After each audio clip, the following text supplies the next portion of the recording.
श्री सरस्वत्यै नमः। श्री गुरुचरण कमलेभ्यो नमः। वक्रतुंड महाकाय कोटि सूर्य समप्रभ निर्विघ्नं कुरु मे देव सर्वकार्येषु सर्वदा। सर्वमंगलमांगल्ये शिवे सर्वार्थसाधिके शरण्ये त्र्यंबिके गौरी नारायणि नमोस्तुते। ध्येयं सदा परिभवघनमभीष्टदोहम् तीर्थास्पदम् शिवविरञ्जिनुतं शरणेयम्।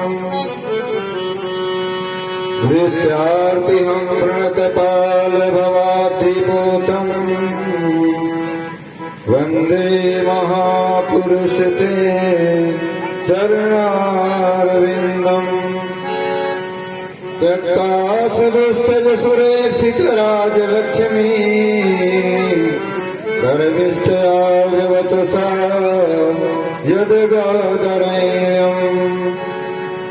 मायामृगं दयितैप्सितमन्वधावत् वन्दे महापुरुष ते चरणारविन्दम्। हस्ति सस्तरुणीकराग्रविगलत् कल्पप्रसूनाप्लुतम् वस्तु प्रस्तुत वेणुनादलहरी निर्वाण निर्व्याकुलम्। स्त्रस्त निबद्धिनी विविलसत् गोपी सहस्रावृतम्। हस्तन्यस्तनतापवर्गमखिलो दारं किशोराकृतिः। बंसी विभूषितकरान्नवनीरदाभात् पीताम्बरादरुण बिम्बफलाधरोष्ठात्।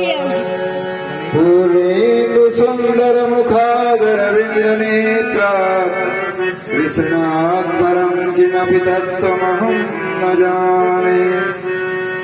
नारायणं नमस्कृत्य नरं चैव नरोत्तमं देवीं सरस्वतीं व्यासं ततो जयमुदीरयेत्।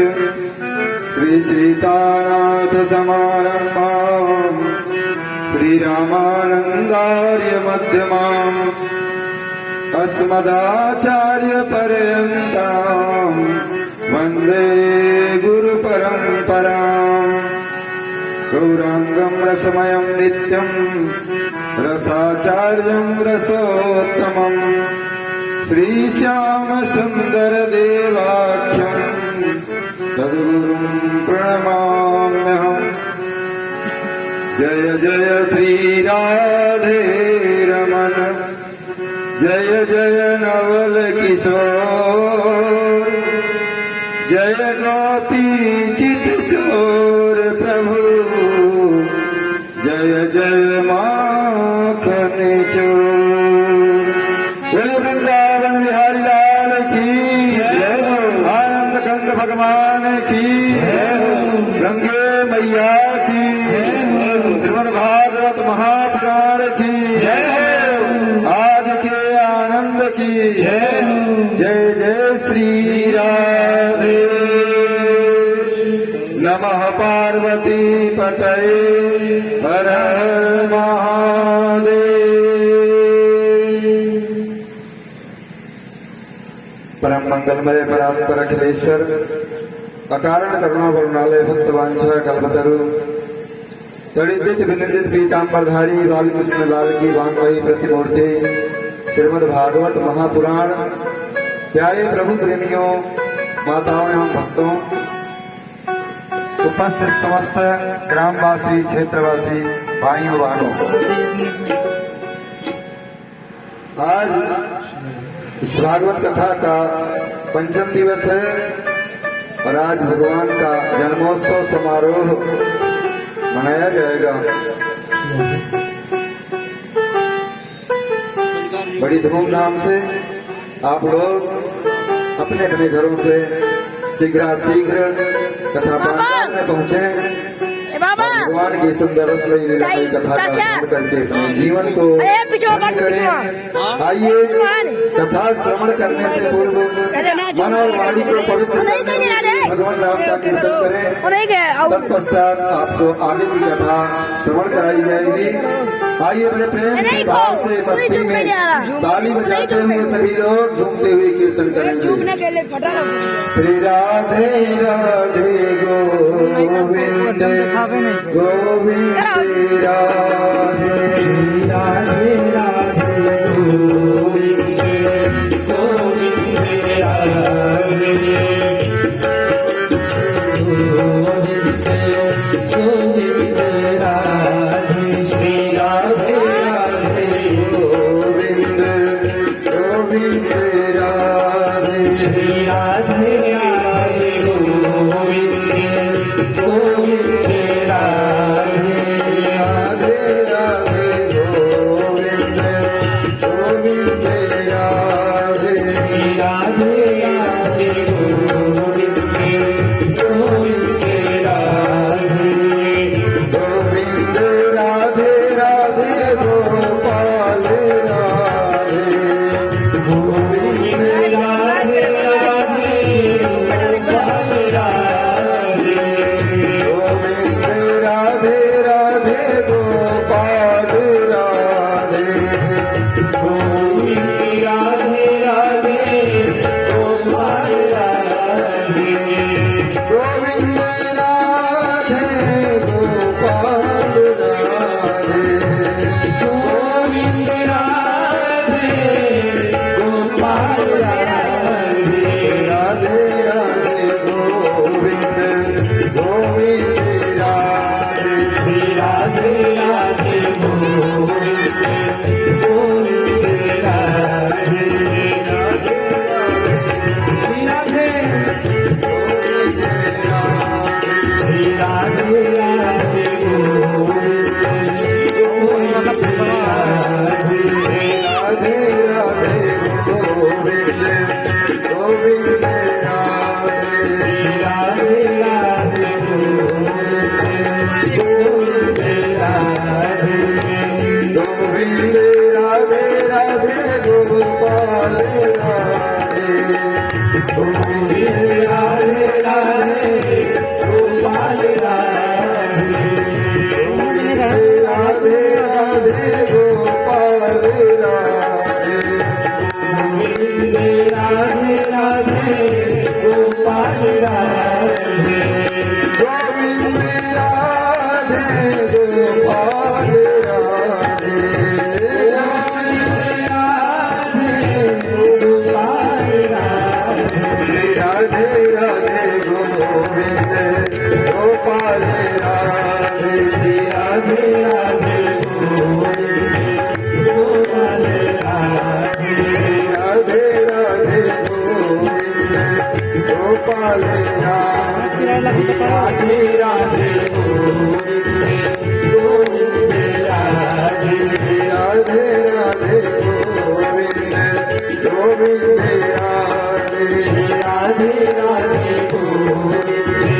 गोविंद राधे राधे राधे गोविंद गोविंद राधे श्री राधे राधे गोविंद गोविंद राधे राधे राधे गोविंद गोविंद राधे श्री राधे राधे गोविंद गोविंद राधे राधे राधे गोविंद गोविंद राधे श्री राधे राधे गोविंद गोविंद राधे राधे राधे गोविंद गोविंद राधे श्री राधे राधे गोविंद गोविंद राधे राधे राधे गोविंद गोविंद राधे श्री राधे राधे गोविंद गोविंद राधे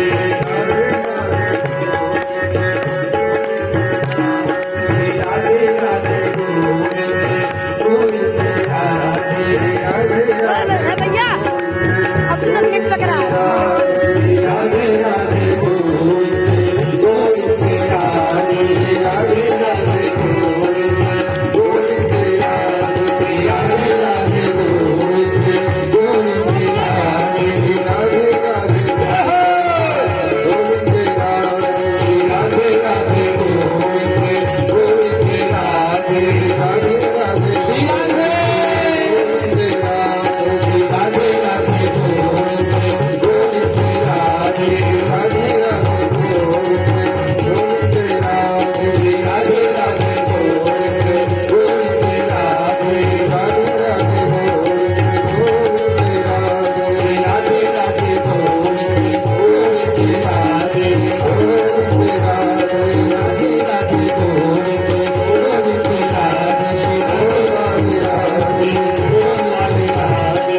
हरिदास ही इस दास की है प्रभु इतनी कृपा बर साजाना हरिदास ही दास की है प्रभु इतनी कृपा साजाना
अजामिल और यमदूतों का संवाद, ये कथा श्रवण की थी। किस प्रकार से एक पापी व्यक्ति जो जीवन भर पाप किया, सारे जीवन पापों का बोझ ढोता रहा, लेकिन भगवान का नाम लेकर के अंत समय में उसका उद्धार हो गया।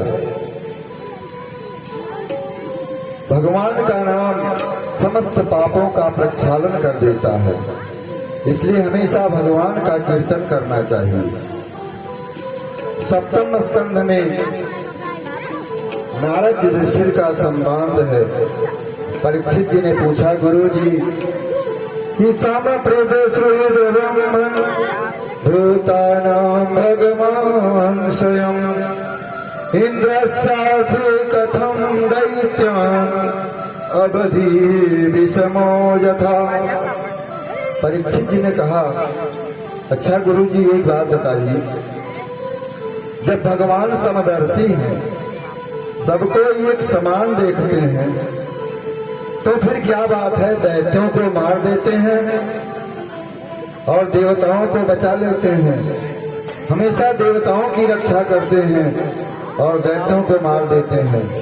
सुखदेव जी ने कहा, ऐसा हमने कब कहा? हमने कब कहा कि भगवान किसी को मारते हैं? राजा परीक्षित जी ने कहा, आज आप इतने दिन से क्या कह रहे हैं? राक्षस को मार दिया, देवता को बचा लिया।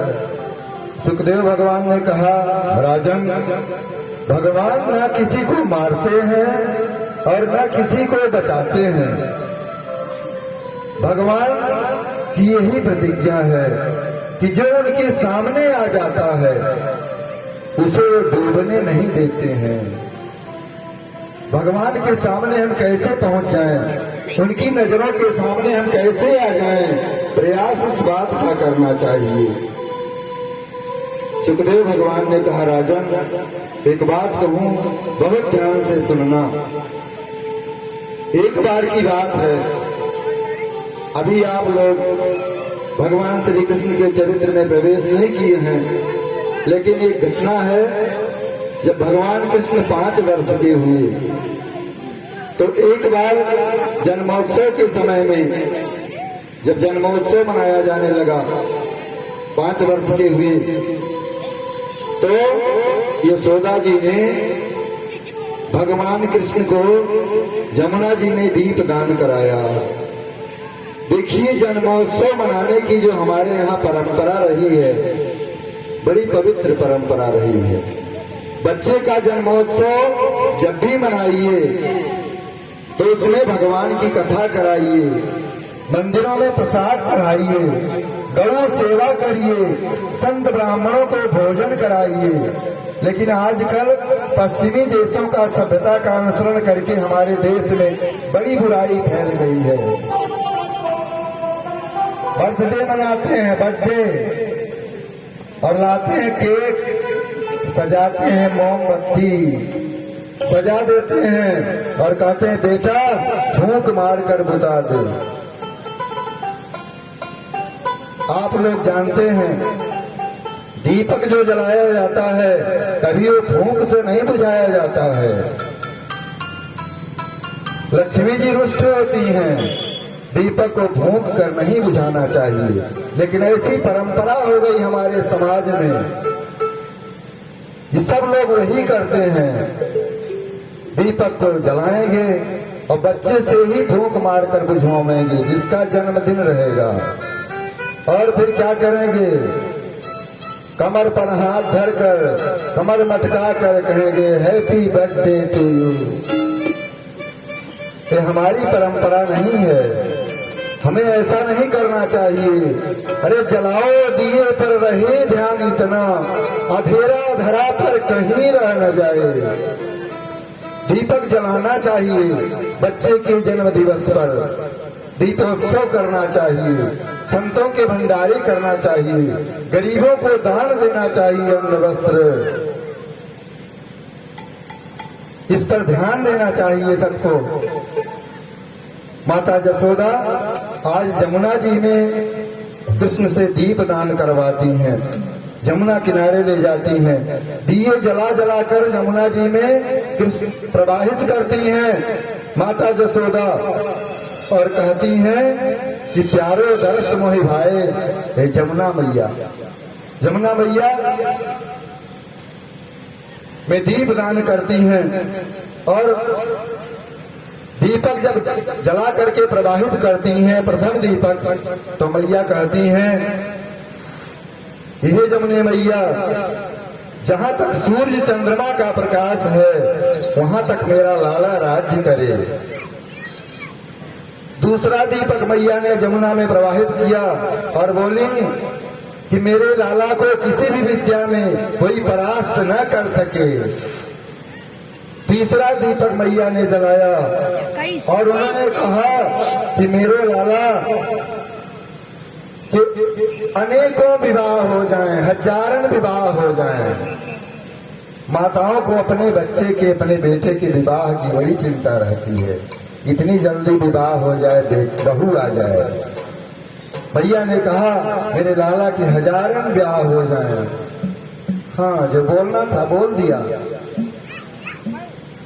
अब मेरे कन्हैया घोटू घोटू भर पानी में जमुना में घुस गए और जो दीपक जलते हुए जाते हैं उनके सामने से उनको खींच करके किनारे पर लाते हैं। भैया ने कहा, अरे लाला, मैं तेरे जन्मोत्सव के समय में जमुना में दीप प्रवाहित करूं और तू इनको खींच खींच करके किनारे ले आवे, ऐसा क्यों करते हो? जमुना में बहने दो। मेरे कन्हैया ने कहा, मैया, डूबते को पार लगाना, किनारे पर लाना, यही मेरो जन्म जन्म को धंधो है। मैं तो जीवन भर ही करता हूँ, क्योंकि सन्मुख होए जीव जब, जीव मही जब ही जन्म कोटि अघनाश ही तब ही। जीव जब हमारे सन्मुख आता है तो करोड़ों जन्मों का पाप नष्ट हो जाता है। मैं इन दीपों को कैसे बुझने दूंगा? गीता में भगवान कहते हैं, सकृदयो प्रपन्नाय तवास्मीति च गुरूयते अभयम सर्वभूतेभ्यो ददामि तद्वचम् मम।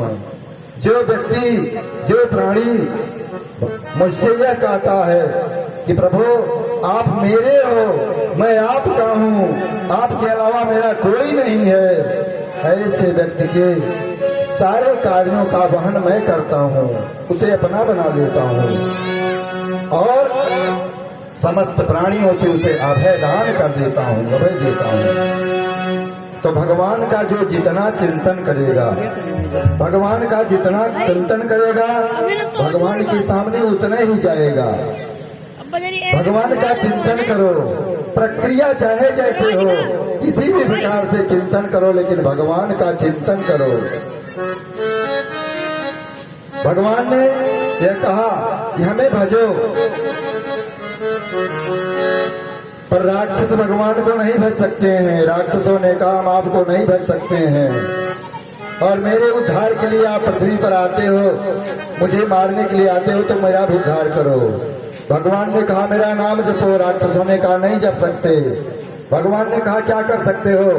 दैत्य ने कहा आपको गाली दे सकते हैं, आपसे झगड़ा कर सकते हैं, हम आपका नाम नहीं ले सकते हैं। भगवान ने कहा ठीक है, वही संबंध जोड़ो, झगड़ा ही करो, बैर ही करो। और भगवान ने, राक्षसों ने बैर किया तो बैर के बदले भगवान ने राक्षसों को भी वही गति दी जो अपने भक्तों को दी। इस प्रकार से भगवान एक ही बाण प्राण हर लीना, दीन जानते निज तद दीना। एक तरफ बाण से मारते हैं और भेजते हैं अपने अभय पद को, मोक्ष पद को, वैकुंठ लोक को। ये भगवान का नियम है। तो इन काम क्रोध आदि वृत्तियों को मारना, इनको खत्म करना बड़ा कठिन काम है। इसलिए इन वृत्तियों को भगवान से जोड़ देना चाहिए। मेरे अंदर जैसी भावना आती है इसे भगवान के प्रति जोड़ दो। सुखदेव जी ने कहा, परीक्षित जी ने कहा प्रमाण बताइए। सुखदेव जी ने कहा कि देखो, गोप्य कामाद भयाद कंस दैसा चैता देव निपाह संबंधात कृष्णादेतत यूयम भक्त्या वयम विभो। गोपियों ने चार भावना से, पत्नी की भावना से भगवान कृष्ण से प्रेम किया, लेकिन भगवान कृष्ण ने उनका उद्धार किया। कंस ने भय से भगवान को भजा। कंस जहां भी बैठता था, जब से नारद जी ने बता दिया, कंस ने पूछा, गुरुदेव हमारा काल कैसा होगा?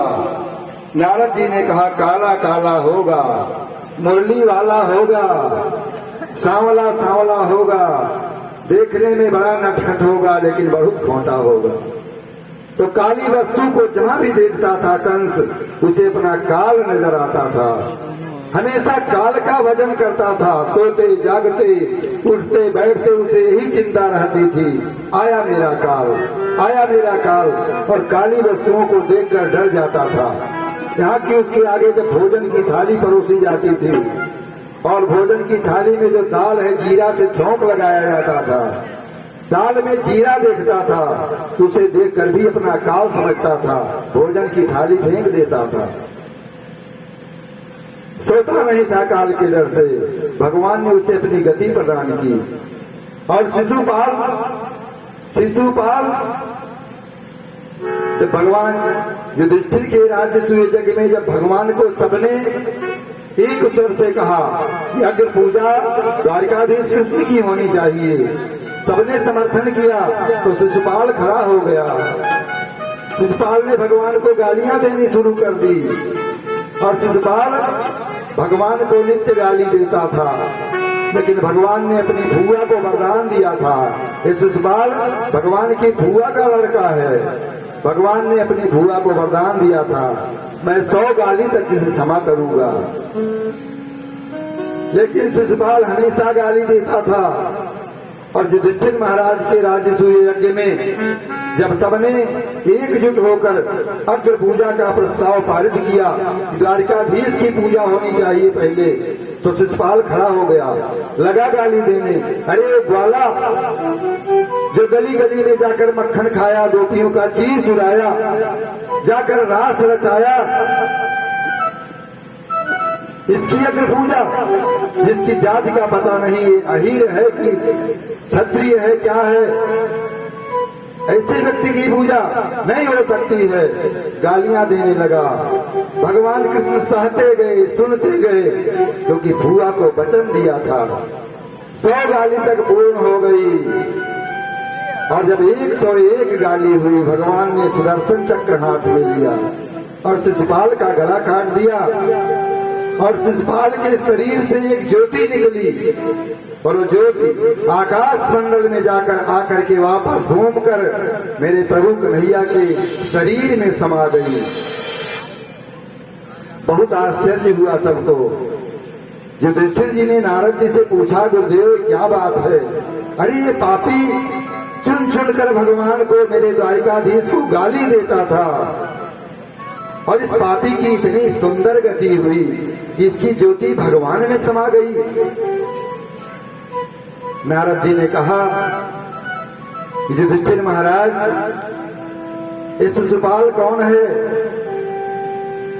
भगवान के द्वारपाल थे, जय और विजय। सनकादियों के श्राप से 3 जन्म तक राक्षस हुए, और भगवान ने अपने पहरेदारों का उद्धार किया जन्म लेकर। पहले जन्म में हिरण्यकश्यप हिरण्याक्ष हुए, भगवान ने 12 रूप में हिरण्याक्ष का वध किया और नरसिंह रूप में हिरण्यकश्यप का वध किया।